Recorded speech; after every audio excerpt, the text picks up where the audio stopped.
Sorry for the awkwardness there. I have to kind of laugh at myself. If, yeah, we are on Facebook. Okay. If you ask my clients, one of the qualities they'll tell you about me is I don't give up.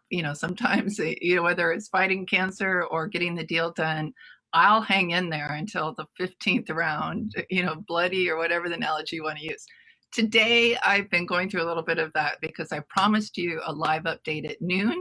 I was on target, I had my presentation done live, but the sound didn't come through. So I apologize, but I'm going to share it now. We're going to test it with the screen share. And I appreciate your patience with the bloopers. If you're watching this on replay, put hashtag replay below. Please be sure to ask your questions and your comments. I meant for this to be a live discussion with all the members of my community, other realtors, consumers, industry experts. So let's keep it live. There's going to be a lot of information. I made it entertaining. That's why I'll make sure the sound works. I'm wearing my Ode to Prince blouse for a reason, you'll see. So here we go. I'm going to give you a report on the COVID-19 market, what's real and more importantly, what's not. There's been some misinformation circulated that can be very, very dangerous. So please at least stay tuned for that.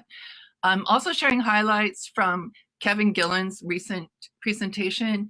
KW Philly had a great education week and had Kevin as a guest. Props out to Noah Ostroff and Jeremy Bowers who put that together. Kevin went deep in terms of comparing the pandemic we're in versus the 1918 and as it pertains to Philadelphia. Some of it was slanted towards the stay-at-home and the economic impact, so we'll skip over that. I'm going to share the highlights, what you can take from it, and then email me. I'll send you the whole presentation. I'm also more importantly going to share with you from the street, not only what I'm seeing, but the luxury agents and the agents that I'm connected with and some that you hear from on my live broadcasts. What are the early market trends that are emerging quickly and importantly that we can learn from? And unfortunately, because of my bloopers, the live Q&A won't work, but please post your comments below.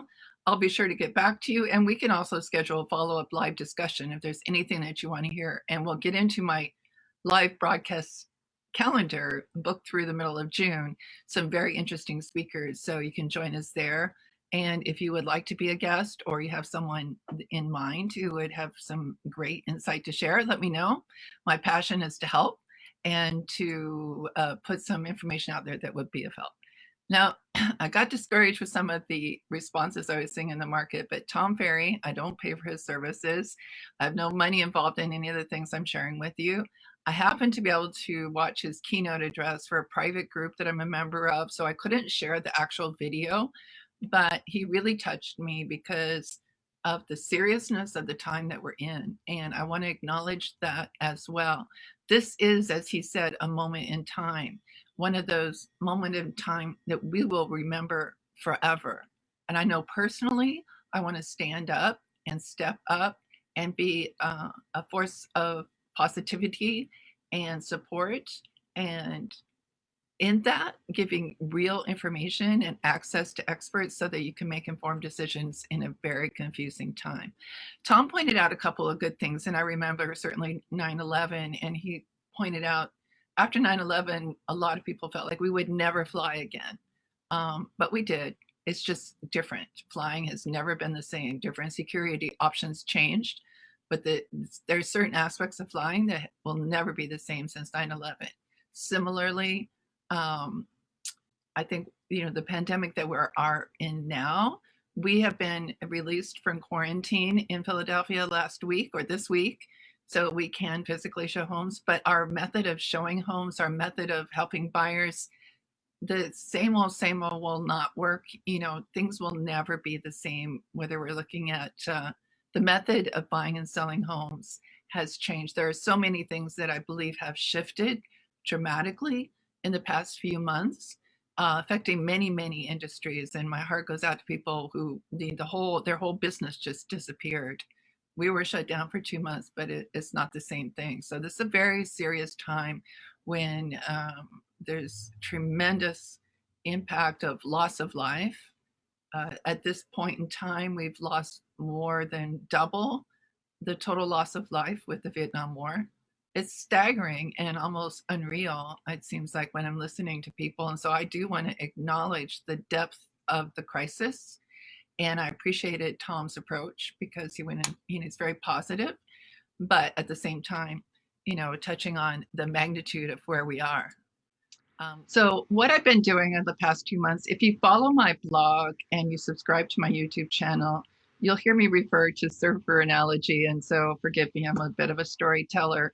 But what I've been doing the past 2 months is intentionally having radio silence, because I started seeing market updates going out that I felt were too surface, too incomplete. I was a little suspect about the information I was seeing, so I wanted to dig deep.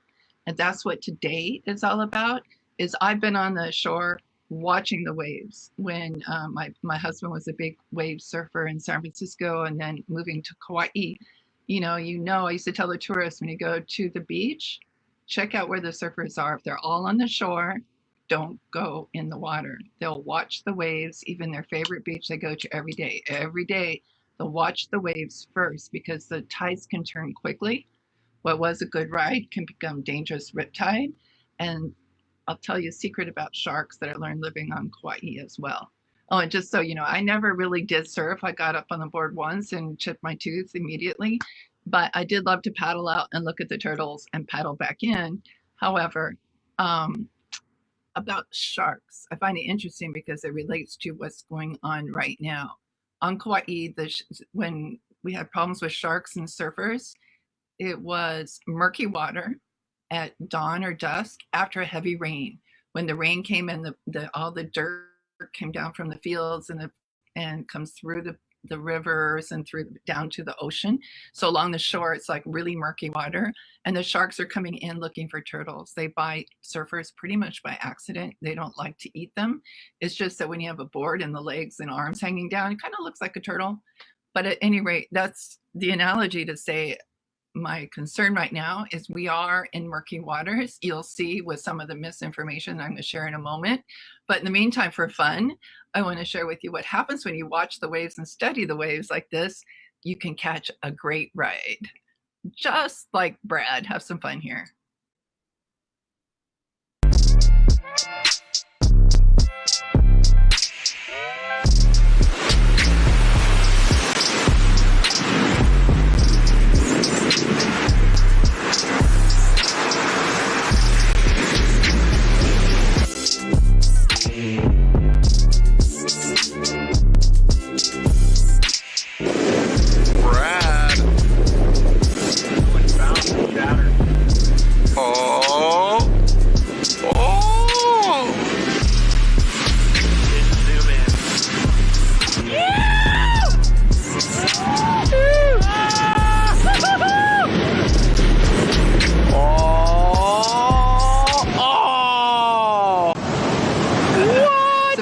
Quarantine, we got to go to the ocean today.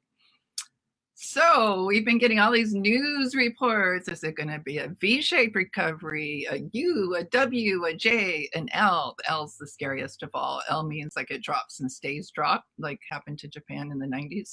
Mostly we were hearing a V, a W. We'll get into that in a moment, but if you're confused, so am I.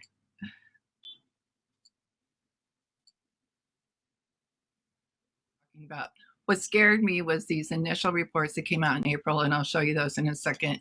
Everybody was saying it's not 2008, it's going to be a V-shaped recovery. Basically, fall will be the new spring. There is some truth to that, but it's not a complete enough picture for me to feel like I could report it to you. I felt like it was a little bit too surface, and it wasn't taking into factor other things that were going on. So you can see this from Inman News in April. There are other sources I'm going to show you that were published in April. So I did not pass this on because I felt like it was incomplete and oversimplified. Another reason I didn't pass it, call me cynical, or I don't consider myself a conspiracy theorist, but I am a very logical person, and I do like to investigate, and I do have a pretty good memory. So I went through 2008. I helped clients go through short sales since 2008. I very well remember the mortgage crisis. I was on Kauai, where it was a perfect storm. We got hit, one of the hardest places in the country. So when I saw these early reports, and no disrespect to Keeping Current Matters, they're going to their source, which is clearly Goldman Sachs, JP Morgan, Morgan Stanley, and Wells Fargo, and this is what they're predicting. Now, my red flags went up for me immediately because do these names ring a bell? I mean, do you remember 2008? I do. These were the culprits. These were the culprits in the mortgage crisis. And these were the recipients of the bailout money. And these were the organizations that didn't pass that money on to homeowners. I personally worked with short sale with homeowners. All they needed was a slight loan modification to survive the mortgage crisis. Like we're talking about, the interest rates were close to 7, 6.5 was pretty standard. If they could have gotten it down to 6.25 or 6, a couple hundred reduced every month, no. These organizations would not negotiate.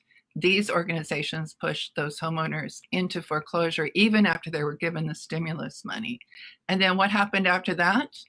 REITs and investment groups that owned by these organizations bought up tons in bulk distressed properties as rental properties for their portfolio. So I'm sorry, but I have some suspicion of ulterior motive here, or certainly, you can't expect me to not remember that. So when these are the people that we're turning to make decisions that could affect your family wealth, I would say, oh, let's pump the brakes, pause a moment, and try to figure out what's really going on, because there's some truth to this, but it's not the complete picture. And I'm sorry, but I don't trust the sources. We're getting mixed information from lenders. I kind of did a live broadcast a couple days ago, a little bit of event, a 10-minute event about not trusting the soundbite, because there's information that's coming out and it's such a distressing time. It's easy to hold on to a little news bite that sounds good. Like this week, my pet peeve was a news announcement that if you have a forbearance, you can refinance, which is very good news, but it's not that simple. There's some real serious complications with that. Similarly, with interest rates being low, that is good news, but what they're not telling you is that loans are decreasingly available. This is a chart, very recent, showing the drop in availability of loans. I've also been hearing from my inside sources that the tightening of credit, first-time home buyer credit requirements now are higher. Jumbo loans are going away. Wells Fargo stopped doing jumbo loans, and another leading lender where other lenders follow. So the rates are low, but the availability is they're tightening down on the availability. So there's a mixed message coming from the mortgage industry. This is just from this week, talking about, and again, news bites are not the whole picture. This is a news bite saying that applications rose 6%. One might assume it's a healthy market, everything's booming. Maybe not. At the same time, what you're not hearing about, what I hear from my inside sources at Realestate Recovery Group, who is on the phone every day, all day with negotiators and asset managers and that are working inside the banks. HELOC loans have recently exploded, and the leading lenders, I forget which the two were, they have closed them out completely and other lenders are following suit because people were rushing to pull out their equity as a safety net, a survival plan, which I understand makes sense. But lenders are nervous, so they're tightening that down. They're also laying off staff. They're working on a bare bones staffing level. The negotiators I talk to, there's a different negotiator on the short sale file all the time. So there's a lot of chaos and nervousness and a little bit of a panic going on with lenders. Now here's the risk of these increased HELOCs.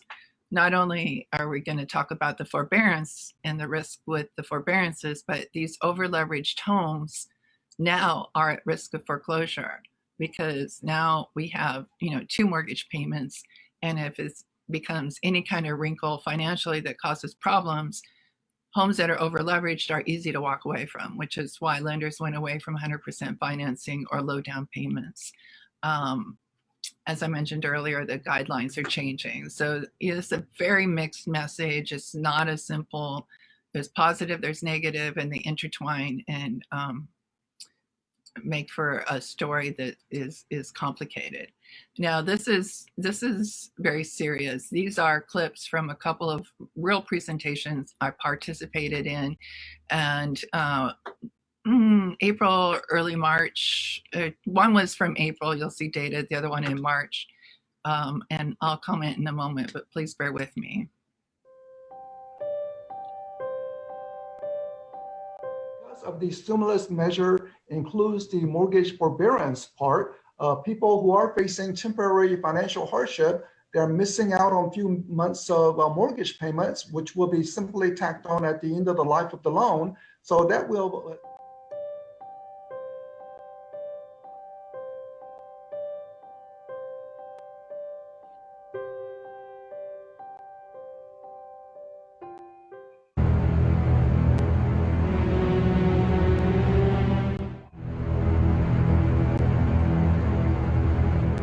completely eliminate any foreclosure increases, which have been the major factor for price decline a decade ago during the 2008, 2009. So mortgage forbearance, that's very good in terms of not getting the foreclosures.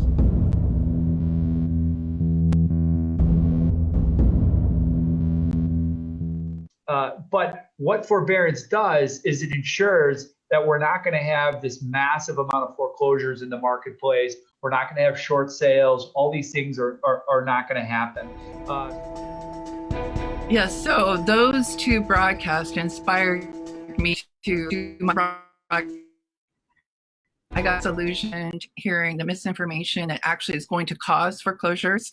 There's a lot of information I've been sharing about forbearance, but very quickly, if you're not familiar, forbearance is not debt forgiveness. Yes, you can have a period. You're not having to pay the mortgage payments. To keep it simple, 3 months. So if your mortgage payment is $2,000 a month, if you have a forbearance, you don't have to pay it for those 3 months. But at the end of 3 months, all $6,000 is due, plus the next month's payment of $2,000. So that's $8,000. People are going for 1 year forbearances, 6 months. Lenders are offering them, and they're not explaining it. And we have industry leaders who realtors and lenders turn to for guidance and advice, oversimplifying and actually telling completely false information about forbearances. And this is the justification for the market prediction that we're not in 2008, that we won't face the foreclosures, when in fact that information will push people into foreclosure if they follow the wrong information. You can tell I get a little passionate about this. I have seen the devastation. I've lived through the devastation, and real estate is one of the best ways to build family wealth. But this making decisions based on bad information can undermine that completely, not only currently, but for future generations.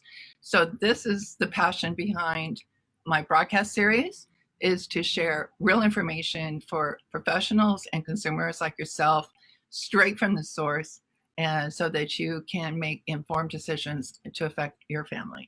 So what is the truth? Two of my guests so far on my broadcast, and you can check their videos out in full on YouTube as well as my Facebook page. Lee Perlman is a bankruptcy attorney from New Jersey, lifetime of experience, very, very savvy about how to prevent foreclosure. And he goes in depth in the video with tips about questions to ask, things you can negotiate, and very clearly states the opposite of what those two gentlemen just told us. The same with Michael Daiello, a well-respected litigator, real estate attorney in Philadelphia and Center City. He works largely with investors, in many who have found themselves in potentially distressed situation because their tenants are not paying their rent following the CARES Act. And, so there's all kinds of unexpected situations that homeowners and investors are finding themselves in. But forbearance is a very dangerous choice unless you fully understand and know what you're doing and can negotiate something different than a balloon payment. So since we're looking at, this is why the simple V prediction based on it not being 2008, I had to immediately not agree with. We knew in the distressed property expert network that I'm a part of, and going in a masterclass with Matt Merenoff at Realestate Recovery Group. We were talking last year in January about, Matt was sharing about this, like there's a wave coming of distressed properties going back to loan modifications that are coming due and will go bad. This was before the pandemic. You add to that this misinformation that's widely being propagated about forbearance and people's urgency for some kind of solution and jumping in based on the advice of the lender that they call, or they get the wrong information on the internet or from a trusted professional. So there's a huge risk of distressed properties. In addition, because they're in the CARES Act, they put a stay not on foreclosures. Please understand, they didn't stop foreclosures. That's how homeowners are hearing it. They stayed the auction. But when that's lifted, in the meantime, behind the scenes, they're ramping up efforts to complete those foreclosures. So while we're given a little breathing room, all too often homeowners kind of fall into a comfort zone of feeling like they don't have to do anything. Being in denial is one of the most dangerous places to be if you are now behind on your mortgage or potentially behind on your mortgage, because the banks are not slowing down, even with cut staff, whatever the case might be. They might be doing it awkwardly with automation, but they are aggressively ramping up foreclosure efforts, and they will continue to. Nothing is going to stop them. So there are newly at-risk segments of our community, and this is where my heart comes out to you, because it is challenging, it's emotionally overwhelming, it's scary. The worst, and I'm going to circle back, worst thing is to do nothing. Please contact me. I've been working with distressed property owners for 12 years. I have a network of professionals. You don't have to work with me, but let me at least connect you with some people who can help you. Now, what we're starting to see based on new trends are some property owners in a sort of a, we can use the yellow zone for the virus, some danger zone. Those include developers who've been very successful, but are typically overextended. When the money, because the money is tightening up and construction shut down for 2 months, that puts them and sometimes at risk. There are various different solutions, and we can discuss those in a case-by-case basis. We also have investors, very savvy, successful investors. You've seen that locally in my broadcast networking with Sarah in Miami and also Ina in San Francisco. Their clients are facing that same situation in different markets, luxury markets, and investors where their tenants are at risk and can't pay their rent. Well, the smartest investor in the world is not prepared for this kind of pandemic, this risk. So we'll talk later about some suggestions if you find yourself at risk or potentially at risk. And also the third category is misinformed homeowners. I know I've spoken to that a moment ago. So there's some serious risk of distressed properties. I won't even call it a risk. It's going to happen. These waves will be hitting in the next, 6 months, 12 months, 2 years. Now, I want to share, Kevin Gillen gave a very in-depth presentation. As I mentioned in the introduction, I was going to share highlights from that. It was given at a time of our shutdown, so a lot of it doesn't relate in a way right now because we are now considered an essential service and can go out and actually help consumers. But he had a very interesting analysis of, looking at the effect of a pandemic on the housing market. He went back to the 1918 Spanish flu in Philadelphia. Philadelphia was hit hardest with the Spanish flu, and we were one of, at least in Pennsylvania, hit hardest with COVID-19. So, I want to just also share, Kevin was extremely compassionate and respectful talking about loss of life, but he also related to the economic impact versus loss of life. And an interesting fact that he pointed out was back then, the pandemic was approximately 6 weeks in length. Now, I had heard that there was a second and third wave, but Kevin's very diligent about his research and his documentation. If you'd like a copy of his presentation, let me know. But he was saying, in terms of the flu, it really had passed after 6 weeks. So let's hope that's the case now. Again, we don't really know. And here he shows the mortality rate currently with coronavirus in our areas. This is Montgomery County. This is Philadelphia County. And this is why our counties were the last to be released from the stay at home. Now we are going to have to be careful moving forward, and we do function with precautions for you. He did go through some of the comparisons of loss and population in depth over the 6-week period. And, it sounds cold looking at virus-related deaths as a number, but, his point down here was a really important takeaway. The loss of life is significant, it's devastating, but what's even more devastating, well, not more devastating, that's a wrong comparison, but in terms of the market, he said the economic devastation, the loss of income is huge. And in terms of what affects market values, although the loss is terrifying, it's the economic impact of this pandemic that has the biggest impact in terms of a potential impact in terms of our market, our real estate market, and the financial health of Philadelphia. For instance, he says, the pandemic's total potential cost to Philadelphia is estimated to range between 30 billion and 411 billion. That's in terms of lost income, lost housing wealth, lost tax revenue, and reduced public services. For the typical Philadelphia household, this works out to a range of at least 52,000 to as much as 692,000 over the course of the pandemic and subsequent recession. So again, this is why I can't agree with just a simplified market report. And thank you for bearing with me on this presentation. On a slightly different note, I'm in a network of luxury agents that's nationwide, and we were part of a webinar talking about national luxury rental market highlights. And I thought some of the salient points might be helpful in terms of looking at trends. The rental market remains active. The sources are down at the bottom. I can send you the slideshow if you like, but this is from a survey from March 18th to March 20th of 2020. So in the midst of the pandemic, 56% of renters still plan to move. Interesting, right? And, in terms of buyer trends, 3 out of 8 millennials believe they'll rent for life. The other 5 plan to buy in the next 36 months. So it's important to recognize the opportunity here. Do the light bulbs start going off in terms of whether, if you're a homeowner, maybe renting out for the next 3 years might be a good idea. This is why I'm bringing you the information. This again was part of a luxury network. So we're looking at the luxury component in the rental market.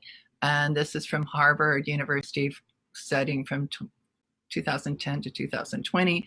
Don't know that it's current in terms of the midst of, the pandemic, but the affluent a lot of people are renting instead of buying. And this includes baby boomers who are downsizing, who decide to rent for a while, deciding what they want to do, and a variety across the board. Now this, I have to qualify because we are, I'm going to continue to have broadcasts with luxury agents and luxury rental agents so you can hear firsthand as the market's shifting what renters and buyers are looking for in terms of amenities, because I believe this was done before the pandemic and we're already seeing some reversal of that where the amenities aren't necessarily viewed as such a positive item after being on quarantine. So in summary, from a couple recent, one upcoming and one recent live broadcast update with luxury agents, Sarah Desamours from Miami, in asking her about luxury condo market there. And please go watch hers, you can hear firsthand. But she said the condo market there is still very strong. Now, this is Miami Beach, this is Miami, it's a different city, but it's very interesting to hear. However, she said her clients are like, find me a bigger condo, 2-bedroom minimum with homeschooling, etc. That's no surprise. Outdoor space, they're willing to pay a premium to just have even a small deck.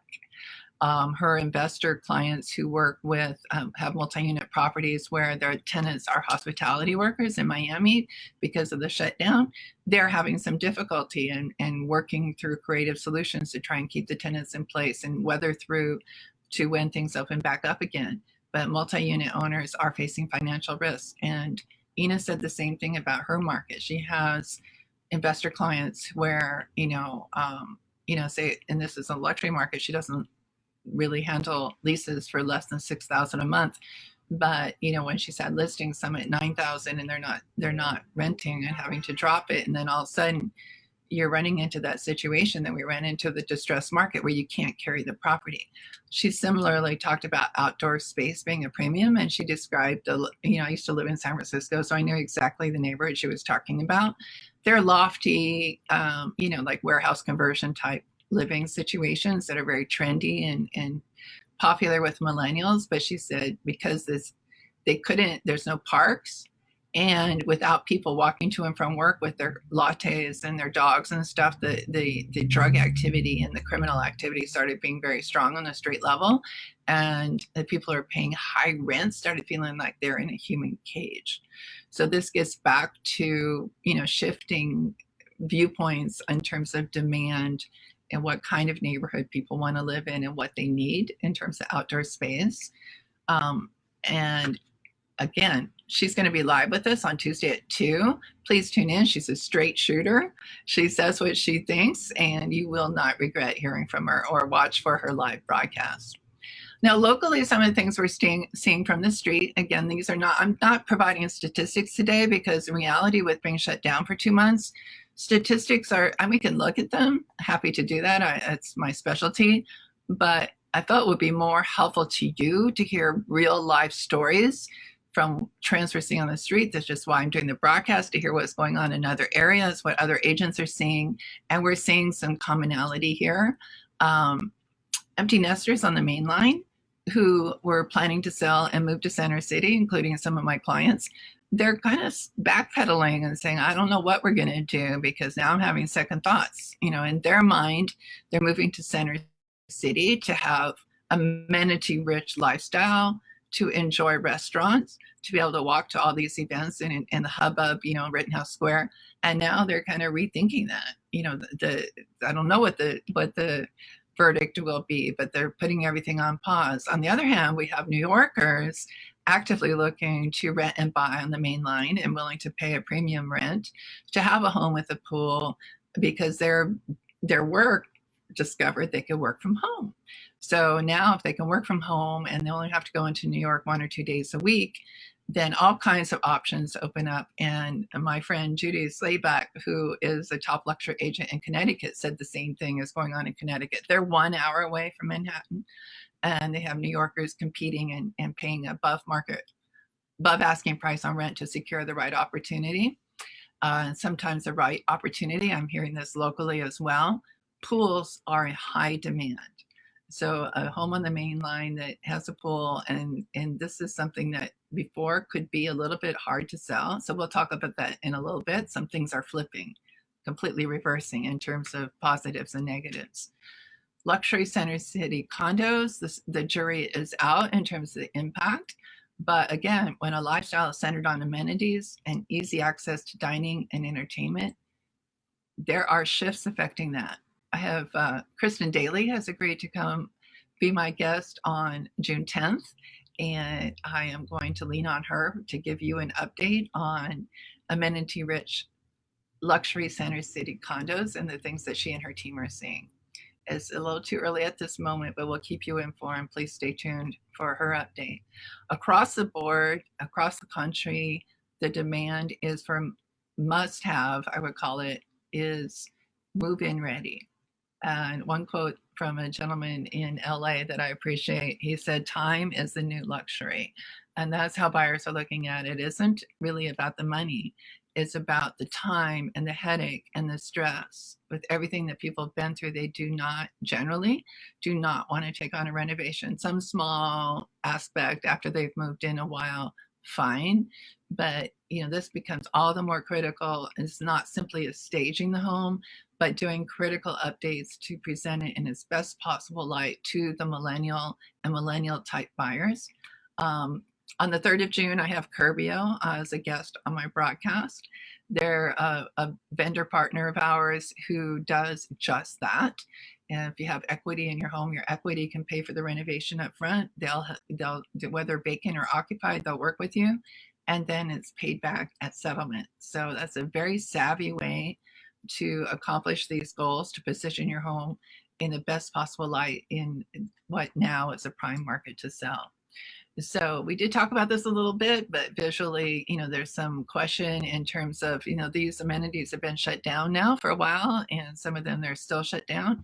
So does it make sense to have a condo with a pool and a gym if you can't use it? And then some people are feeling like, even when you can use it, do I feel comfortable going into a community pool? Do I feel comfortable going into a community gym? We'll see. So mainline homes with pools, room for a home office, room for a gym and theater become much more desirable. We're seeing shifts on commutes, obviously. This article just came out. I just caught it on Lee Perlman's Facebook page, actually, that Hertz filed bankruptcy. We all know that Uber is, a little uncertain right now. I haven't been in an Uber for a few months. What I am seeing, this is just, again, from the street stories, an increase in people riding their bikes. I think about, would you rather ride your bike or take a SEPTA bus? I might take the bike. You've got social distancing, you've got vitamin D if it's in the budget. So we can expect to see an increase of, we've got some great bike trails and protected lanes in Philadelphia area. So, but generally in terms of buyer preferences, commute time, like I mentioned before, like New Yorkers, I recently helped a couple who were moving from New York. That's what we did in my concierge buying services. Everything had to do around access to the train station for the husband's trips to New York a couple times a week, as well as access to community resources for the rest of the family. So those things become very important, and we'll talk about that a little bit more. Travel trends. I'm going to find this interesting because I love to travel. Now, locally, I had observed that Airbnb owners were putting their properties on the market. I had seen a small trend of that here, and I could understand it. But when I talked to Sarah Desamours in Miami, she said Airbnb there is extremely strong. In fact, people were trying to book an Airbnb for 2 months to do their quarantine there. So it could be that destination locations like Miami, maybe even Hawaii, I'm not sure, could stay strong. But as a means of traveling in other places, it made me think that, maybe this overpriced Mercedes RV home office travel machine might be the way to go. 3 months ago, I might have said it's ridiculous and laughed, but now I'm thinking, it got something here. I could have my office and could travel cross country in it too. Luxury home theaters. Think about it. Somebody said drive-in theaters are coming. I don't know about drive-in theaters. So certainly the luxury market, they're not going to go to drive-in theaters. This becomes what you want to do, and especially if you have a large home. Think of my clients on the main line who have 6 to 8 bedroom homes. Very important that we at least stage one area as a home theater. You can see in the top picture, it's not an actual home theater, but because of the placement of the furniture and the large size of TV, it comes across as one. People want to see that. Of course, there are homes that have the deluxe built-in home theater. I'm not suggesting that you install a home theater to sell your home, but as we repurpose different rooms and market it to tap into that desire to have an amenity-rich home instead of having those amenities in a common area, this is really a key piece. In addition, turning extra bedrooms into home gym, even if it's not, it's easy to stage. A yoga room is like a yoga ball and maybe a little meditation water feature, so this is what you think about what you want when you're stuck at home. You want to be able to work out. You want to be able to have entertainment. You want to be able to, even going forward, if you're having parties, it's nice to have it at home. You can have a home theater, have people over, limit your exposure to, who you choose to be in your environment. And I'm not sure what's going to happen with gyms, but it's almost imperative for people to have a place to work out at home, along with the home office, of course. And I find this very, very interesting because time and again, I work with a lot of owners who were on the market unsuccessfully. And then I'm like, as they say, the second or third wife realtor coming in with a solution that's a little different to help them get it sold. And the pools have been viewed as a negative. But some of the buyer feedback from homes that have been on the market and didn't sell, like, oh, it's too much house, or they don't want the responsibility and cost of maintaining a pool. Well, that has just completely shifted. So it's just like completely reversed. That home that's too much house now all of a sudden sounds attractive. You can have 2 different offices, have that yoga room, the meditation room, make a home theater, and have 3 bedrooms. And a pool is a huge asset. This applies both for the luxury rentals. If you're going to rent out your home, if you can continue to rent, then we should talk about what we can do to maximize on that, as well as for selling. So this question, how is the market? Everybody from when you're at the grocery line, whatever, and they're looking for a simple answer. There, came to me in the shower earlier this week. It's just like if you're dating, it's complicated.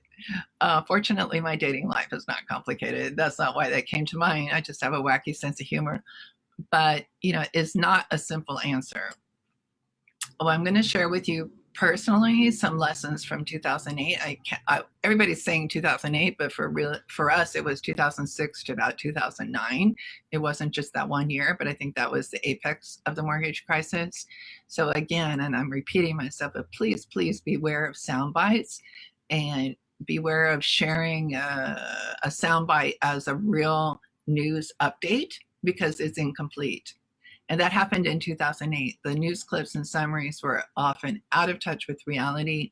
They weren't covering the depth. They're just looking for that news bite to look good on the news. And it created a lot of confusion, a lot of fear, a lot of shame for homeowners who were facing foreclosure at that time.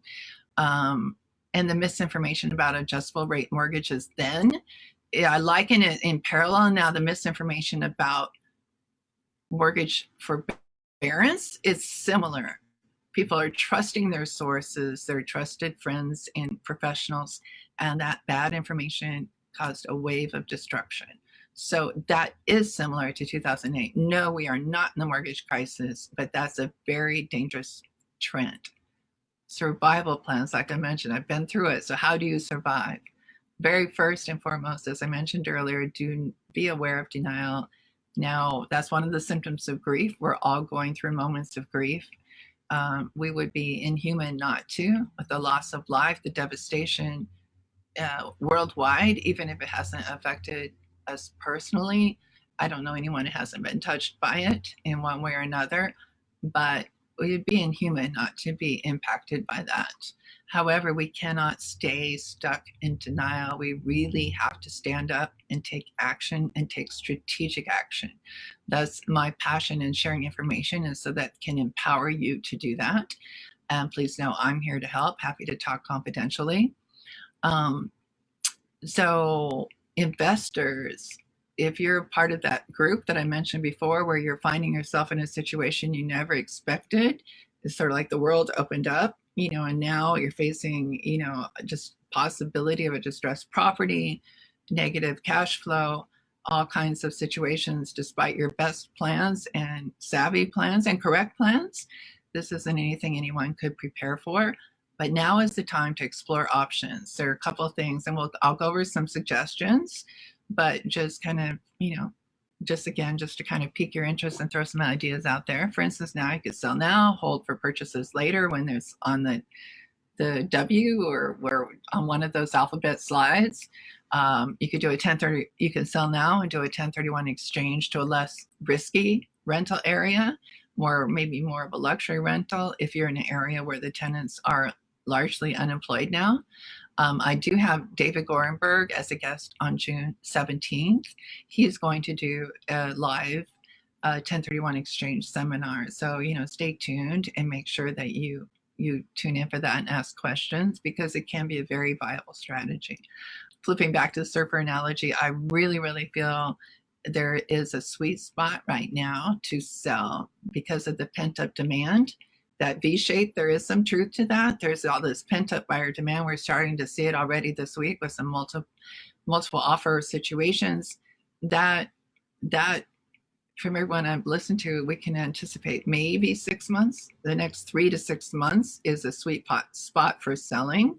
And then, it's going to be about 6 months. The wave of distressed properties, the backed up foreclosures, as well as the new distressed properties from forbearances are going to start surfacing.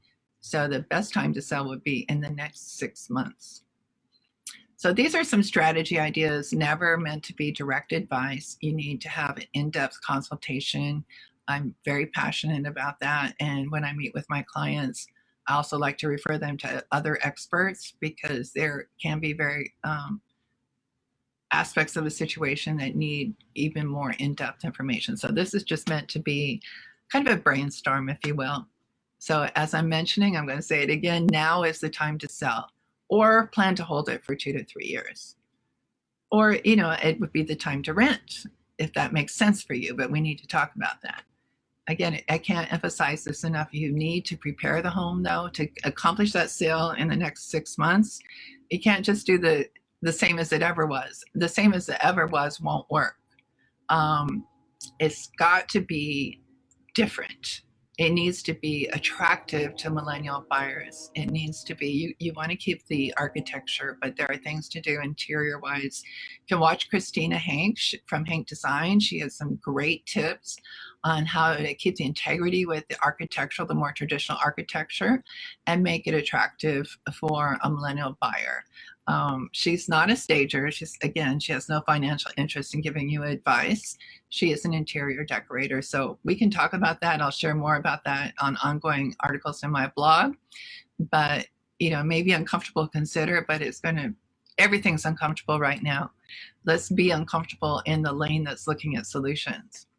It's going to be important also. It's not same as it ever was. The old ways of marketing are not going to work in this rapidly shifting market, especially when we want to maximize the market shifts that are happening quickly. You cannot afford to have your house on the market for a year. It needs to sell successfully in the next 6 months. The marketing needs to be creative, cutting edge, virtual, video centric, and tuned into the New York and DC buyer markets, as well as nationwide, but especially locally. It's got to be maximized outside of just the local neighborhood. Of course, the local neighborhood and your sphere of friends will see the listing. Everyone who lives around your area. Of course, the realtors around your area will see the listing, but we need you to shine nationally and for the property to be a must-have in the buyer queue in other markets as well. So for buyers, just as I mentioned earlier, we are in that beginning of that V upswing now due to pent-up demand. We're already seeing multiple offer situations. Interest rates are low.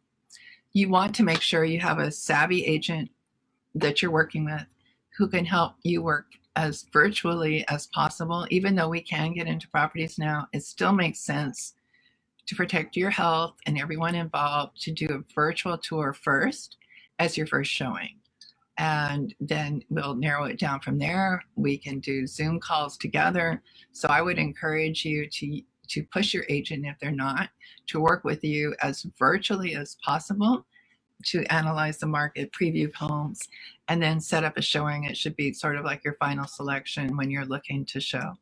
And this is something that I've had in-depth discussions with a buyer just yesterday and today, and I've thrown out to her to consider buy versus rent. I honestly want her to think about that because it may make sense to continue to rent and try to buy on more of a downswing. It may make sense to buy right now. I have another couple I put under contract during our shutdown. They have a baby on the way. It totally makes sense for them to buy right now, and we accomplish their dream, which I'm very happy about. So I'm not here to tell you what to do, but just to throw out ideas and food for thought. And, let's take a look at, as best we can what's going on in the market and to time that right for you. It also depends on your buying power. If you have solid credit and your buying power is not going to change, waiting may not hurt. On the other hand, because of the tightening of loans, it may make sense to buy now and weather through market changes, knowing that real estate is a long It's a long game. You want to be sure that you hold it for 3 to 5 years to weather through the low fluctuations. And one of the things I work with my buyers and my concierge services is looking at off-market properties, especially with now we have this competing offer situation. First, I was doing it because there was no inventory. Now, this is part of my service to my clients. I'm trying to do that hand fine-tuning, the matchmaking to hunt for a desired property and explore that option with the owners or their prior agent to, if the case might be. And that can be ideal. It's less stressful for the seller because they're not having people come through the house with showings. It can be less stressful for you as the buyer because you're not dealing with multiple offer situations. So these are just some various ideas and food for thought for you. We can talk more one-on-one with a Zoom call. You can book me through my link on my bios. Investors, again, I touched on a few things, but I just want to again reiterate some ideas for you to think about given the current market trends that we're seeing. If you're in a situation when your tenants are at risk of not paying rent, again, it may be time to think about a sell-buy situation with the 1031 exchange to an area that's not as risky. I have clients who are scared of the eviction difficulties in Philadelphia, so they're buying rental properties in New Jersey, case in point. Another option would be to sell now, before it gets too far down the road with tenants not paying your rent. Protect your equity, hold it, and invest in the down market. If there's no equity and you're at risk with the tenants, then we should definitely talk right away and look at how a short sale could help you. Again, you do not have to be behind on a mortgage. You do not have to have received a lis pendens in order to do a short sale, especially given this national tragedy situation. You don't have to have a personal hardship. The virus is everyone's hardship. But we can talk about that more one-on-one, but those are some of the urban myths about short sales. You do not have to be behind on your mortgage to accomplish a short sale. Interesting to me about, do you flip or buy and hold? Traditionally, I tell my clients, you don't flip in a changing market or a market that you feel is about to shift, because flippers often get caught, like I was describing about developers. However, I'm fascinated to talk to Jeremy Bowers on Thursday at 11. Not only is he an excellent real estate coach and he's CEO of KW Philly, giving great advice, and he'll probably have some great market insights for us, but what really piqued my interest was he reached out to me as a distressed property expert to see if I had some things that might fit for his personal investment goals. And he's extremely successful with investing and flipping. So I'm very much looking forward to picking his brain. And I invite you to join us and ask questions of him as well.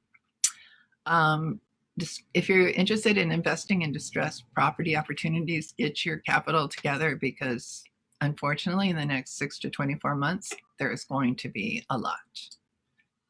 So what's the answer about the market?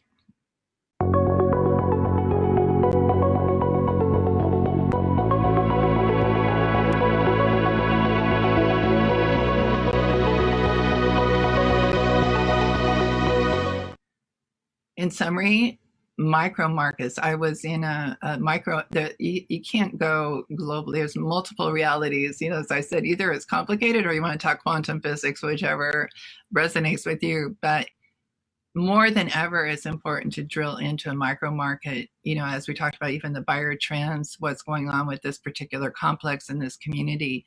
I was at a Shift conference sponsored by KW a couple of years ago, talking about an upcoming shifting market. Nothing to do with the pandemic, of course, based on the book, The Shift by Gary Keller. The presenter had an excellent quote. He said the same thing in talking about when people ask about the market. When you ask about the market, it's like asking what's the temperature of the United States. There's probably a number for that. We could take the weather report, take the temperature of every city across the country and average it out and come up with a number, but it's completely meaningless if you're deciding whether you need a raincoat or snow boots or to wear your tank top. Similarly, when we're looking at the real estate market, there are multiple realities. Some may be a V, some will be a W. We'll have alphabet street with them overlapping. It's going to be important more than ever to have a knowledgeable, experienced realtor advisor to help you stay in touch with your micro market so that we can track the trends from the street, from, from all angles to see what makes sense for your plans. So as I mentioned, these are the guests I wanted to put here so you could see. Ina's going to be live with me on Tuesday at 2 p.m. She's a dynamo. You have got to tune in. You'll be entertained, and it's live. It'll be uncut. Okay. Jeremy Bowers at 11 on Thursday. I'm so honored to have him on the show. We'll be very interested in what he has to say. And I have an expert from Curbio. A lot of people have asked me, how does that work? How can we do the renovation ahead of time? Apologies. So I wanted to make sure that we have real information for you, and that will be fascinating on the 3rd on Wednesday. And happy to have my colleague, Kristen Daly. She's the head of the Philly Luxury Group at KW Philly. Very knowledgeable about the Center City condo market. Really looking forward to her insights. Please bring your questions or send them at a time. And then last but not least, so far, I'll continue to book people. On the 17th, David Gorenberg is going to give us a 1031 tax exchange seminar. So these will all be live on Facebook and YouTube. I would love to have you participate live, but you can follow me and enjoy them at your leisure. If you're watching this as a repost or reshare, please comment below. Let us know your questions. We couldn't all fit in the studio today, but your comments are going to be very important to keep this dialogue live, viable, and informative to everyone.